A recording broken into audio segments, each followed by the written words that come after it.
기운이 묻고 영탁이 답하다 제3부 마지막입니다. 생각보다 훨씬 더 오래 살 거예요. 근데 지금 제일 큰 문제는 지금 우리 동기들이 다 회사 그만뒀거든요. 50대 초반에 거의 대기업 임원들 50대 초반에 되게 그만두잖아요. 앞으로 50년을 그렇게 살아야 돼요. 굉장히 놀아야 돼. 굉장히 힘든 상황. 그래서 생각보다 오래 살 위험이 있는 거고. 두 번째는 일에 아까도 그랬지만 일이라는 것이 무엇인가. 나한테 일이란 무엇인가를 진짜 생각해 봐야 되는데 우리 직원들한테 계속 그 얘기를 해요. 직업 영어로 뭐냐? 그러면 요즘 애들은 공부 제대로 안 하고 다 잡이라고 그래. 뭐 보케이션 뭐 이렇게 하거나 뭐 이렇게 하면 그래도 괜찮은데 다 잡이라고 그래요. 근데 직업의 가장 영어 단어 중에 제일 큰 게 콜링이라는 단어죠. 콜링.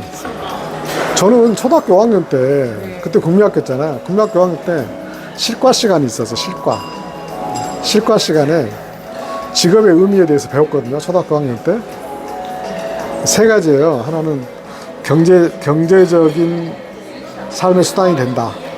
두 번째는 자아실현의 장이 된다. 세 번째는 사회에 기여한다. 이게 제가 초등학교 5학년 때 배운 직업의 의미거든요. 근데 직업의 의미가 콜링이에요. 콜링. 그럼 콜링이 종교적인 의미잖아요. 원래 기독교에서 콜링을 소명이라고. 소명이 뭐냐면 하나님이 세상에 너를 내보낼 때 아무 목적 없이 보낸 게 아니고 너는 세상에 가서 이 일을 해. 그게 너한테 주어진 책임이야. 소명이야.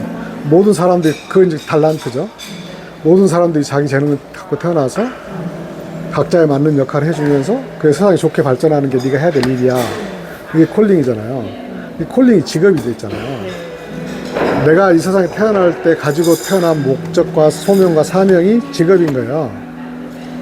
그럼 그 직업을 하는 게 내가 경제적인 수단만 가지고 하는 게 아니라 어쩔 수 없이 살아갈 수단이 아니라 내가 인생을 살아가야 되는 목적이고 의미고 이 세상에 온 이유가 거기에 있는 거죠. 그렇게 직업에 대해서 관을 확실히 가져가면 노는 것도 쉬는 것도 인생의 하나의 수단이 되고 하나의 어떤 목적이 될 수 있겠지만 그것보다 훨씬 더 중요한 게 내가 이 세상에 태어난 목적이 콜링이잖아요. 그 콜링을 딱 가운데 세우고 그걸 목적으로 딱 하고 그걸 직업과 사업으로 딱 연결시키면 뭐 일이 놀이가 되고 일이 삶이 되고 목적이 되고 의미가 되고 그러면 일에서 벗어나고 싶은 생각이 없는 거 아니에요. 일에서 벗어나고 싶은 거는 소명에서 벗어나고 싶은 건 사실 죽고 싶은 거와 똑같은 거죠. 좋은 얘기고 내가 이제 한마디 더 붙이면 살아보니까 일과 삶이 따로가 아니에요. 늘 얘기하시잖아요. 항상 얘기하잖아요. 네. 구분하려고 애써 구분하려고 하지만 그냥 마냥 그 일도 없고 그냥 자유롭게 그냥 놀고 싶지만 그렇게 해서는 되지도 않았습니다.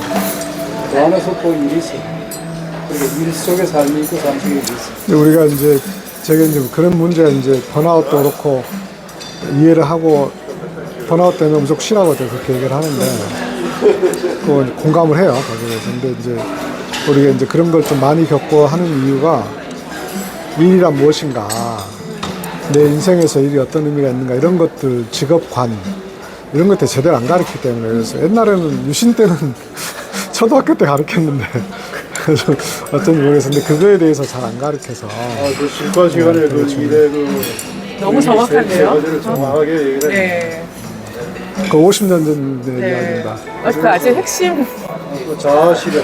네. 이제 굉장히 사회적인 기여하는 거. 뭐 아니 저는 그 휴먼 다큐를 만들고 거기에 관여할 때는 고민이 없었어요. 진짜 일과 이게 나눠지지 않아서 집에서 쉴 때도 저희 프로그램을 보면서 쉬었거든요.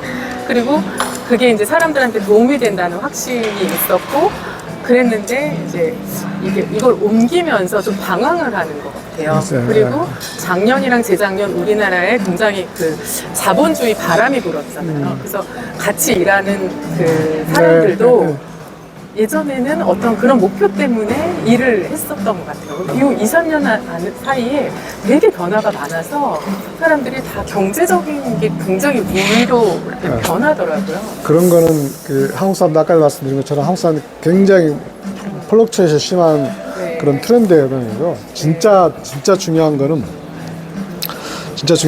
그 젊은이들도 의미를 많이 찾아요.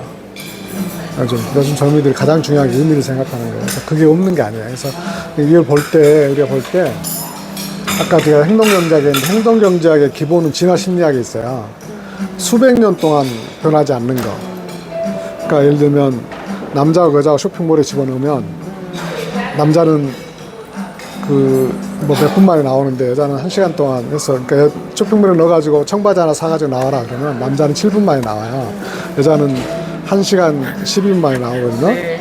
남자는 왜 그러냐면 옛날에 사냥을 해서 가족을 먹여 살려야 됐잖아요. 그렇기 때문에 목표를 빨리 하고 집에 가서 이제 가족들 해야 되는 그게 수백만 년, 수십만 년 동안 인류의 DNA에 각인되어 있는 거거든요. 거기에 3분의 1 이상을 좌우해요. 그 다음에 3분의 1은 환경이 좌우하고 3분의 1은 자기 노력에 의해서 이게 가장 지금 정설이 그렇거든요. 근데 기본적인 그런 인간이 가진 그런 속성들은 오래 가는 거고요. 그걸 본질을 파악하는 게 중요하고 그 본질 속에서 요즘 MZ세들이 태어난 환경이 우리가 태어난 환경과 다르기 때문에 애들이 태어난 환경에서 영향을 받는 것도 분명히 있어요. 그래서 변하지 않는 것과 변하는 걸 정확히 파악하는 게 되게 중요한데 지금 코인이나 이런 것 때문에 애들이 확 가가지고 왜냐면은 주위에서 10억 가지고 회사 퇴사하는 애들 있는데 나만 막 떨어진 게 포모라고 그러잖아요. 포모. 나만 떨어진 같은. 그런 게 이제 트렌드가 되는데 그거는 금세 사라질 트렌드고요.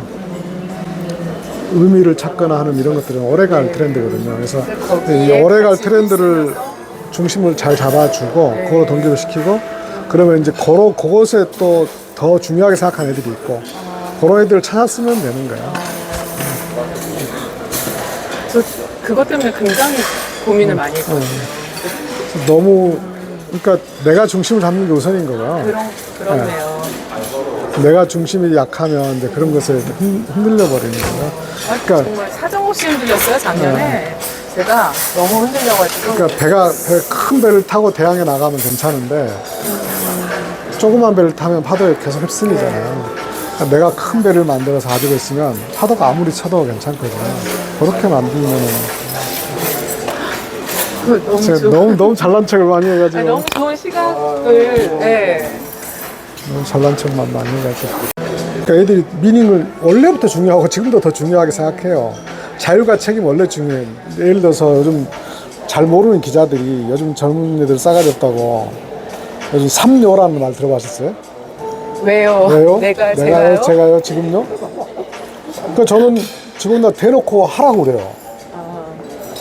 왜요? 그 질문을. 네. 왜요?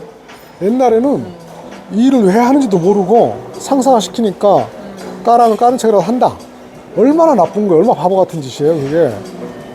그래서 왜요? 라고 물어보고 그 일을 왜 하는지 알고 나서 하자. 그리고 만약에 상사가 왜요를 설명 못하면 하지 마라. 그 지금 그게 우선순위가 어떤지를 확인하고 가자는 거지. 지금에 될지 다음에 제가요는 이걸 내가 하는 게 맞는지 다른 사람이 하는 게 맞는지 누가 하는 게 적정한지를 따져보고 가자는 거지. 너무나 당연한 거고 너무 당연해야 되는데 옛날에는 그런 말을 못했던 거예요. 상사가 무섭거나 그럼 상사가 잘못하거나 엉뚱한 짓 하면 따라가는 그러니까 얼마나 비효율적인 사회예요. 너무나 당연한 거 당연히 해야 되는 건데 그거는 권장해야 될 일인 거죠. 근데 그거를 갖다가 나한테 대항한다 생각하면 그건 이제 시대 뒤떨어지면 되는 거죠. 그래서 저는 근데 대신 어떻게요는 한번 고민해보고 이렇게 하면 맞을까요? 라고 물어봐야죠. 어떻게 라고 물어보지 말고 내가 고민해보니까 이런 방식으로 하면 될 것 같아요. 그것도 방법을 고민해보면 자기가 성장하고 자기 스스로 일하는 건데 근데 고민하고 자기 마음대로 하는데 사전 피드백이 필요하니까 제가 고민해보니까 이건 이렇게 해결하면 될 것 같은데 이렇게 하면 맞을까요? 물어보는 건 너무 중요한 거죠. 근데 처음부터 어떻게 해요? 그건 너무 바보 같은 짓이니까 그래서 어떻게 해요는 생각해보고 이렇게 하면 될까요? 이렇게 물어봐라. 근데 얼마나 좋은 거예요. 그러면 회사가 얼마나 생산성이 높아지겠어. 3료가 되면. 근데 그거를 젊은 애들이 싸가지가 없다. 요즘 애들이 건방지다. 이렇게 얘기하면 정말 바보 같은 거죠. 그 의미를 정확하게 파악을 해야 되는 거죠. 그러네요, 정말. 그래서 저는 3료를 진짜 적극적으로 해라. 팀장이 외요를 설명 못하면 그거 하지 말아라. 그런 거를 그러니까 세대 차이나 변화를 어떻게 해석을 할 건지에 대해서 정확하게 맞습니다. 오늘 바쁜 시간 감사합니다. 네. 아유, 저 괜히 떠들어가지고, 괜히 또.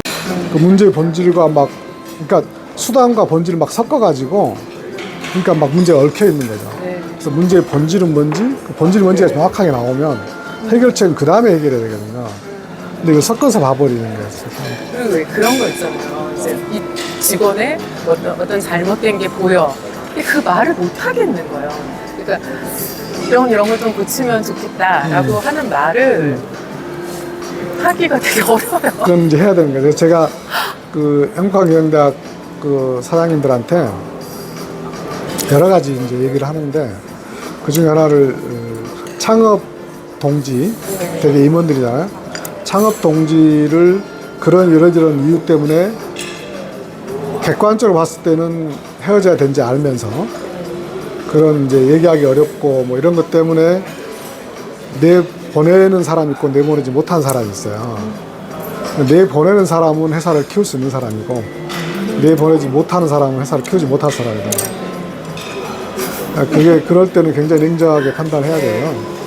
그것도 마찬가지로 이 사람을 내보낼 사람인지 아니면 대화를 설득을 해서 가져갈 사람을 먼저 판단하는 게 중요한 거고 그 판단이 서면 되게 쉬워져요. 저는 자꾸 내가 그만해야지 이렇게 되는 거예요. 자기 파괴적인 약간. 그래서 일단 내보낼 사람인지 아닌지 판단하는 게 우선이고요. 내보낼 사람한테는 과감하게 내보내야 되고 아닌 사람한테는 과감하게 또 얘기해줘서 근데 방법론은 이제 또 선택해야죠.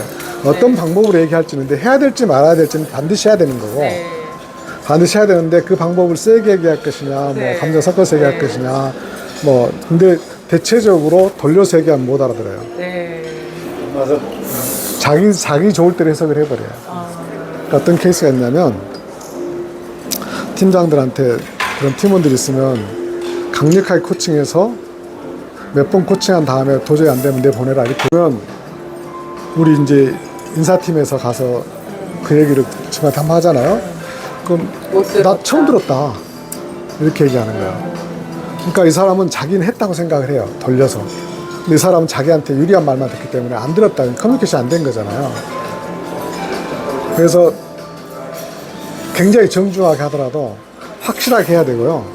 그 말을 이해했는지를 확인해야 돼요. 이걸 리스테이트먼트라고 그래요. 제 진술을 받아야 돼요. 내가 지금 한 얘기를 알아들었는지를 리 입으로 얘기해봐라라고 해야 돼요. 그렇지 않으면 얘기한 게 아니에요. 나는 얘기했다고 생각하지만.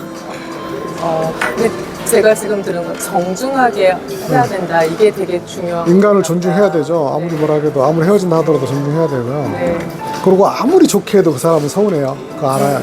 그냥 그거는 감안하고. 그거는 가만히 그러니까 못하면 못하는 거고 하면 하는 건데 대신 내가 할 도리는 다 해야 되는 거죠. 나는 저 사람 존중하고 사람을 존중하고 할 도리를 다 했다는 것은 해야 되지만 근데 그 사람을 그렇게 안 받아들일 수 있어요. 그렇지만 나는 할 도리를 그러니까 내가 양심에 문제가 없잖아요. 그러면. 이거 오늘 우리 네. 이제파 경영처럼 네. 엄청나게 많은 그러니까요. 수업료 많이 내고 워렌 버핏하고 제가 24년 동안 경험하면서 이상으로 휴넷의 조영탁 대표와 솔트미디어의 이기현 대표의 대담 모두 마치겠습니다. 늦게 시작했지만 곳곳에서 경영의 통찰이 묻어나옵니다. 많은 독서와 실전 경험 그리고 통찰 이런 것들이 어우러진 결과가 아닌가 생각합니다. 권대욱TV는 앞으로도 이런 좋은 컨텐츠를 여러분들께 공급하겠습니다. 권대욱TV였습니다. 오늘도 행복한 하루 되십시오. 감사합니다. 사장이 미안해 권대욱TV 구독, 좋아요, 알림 눌러주세요.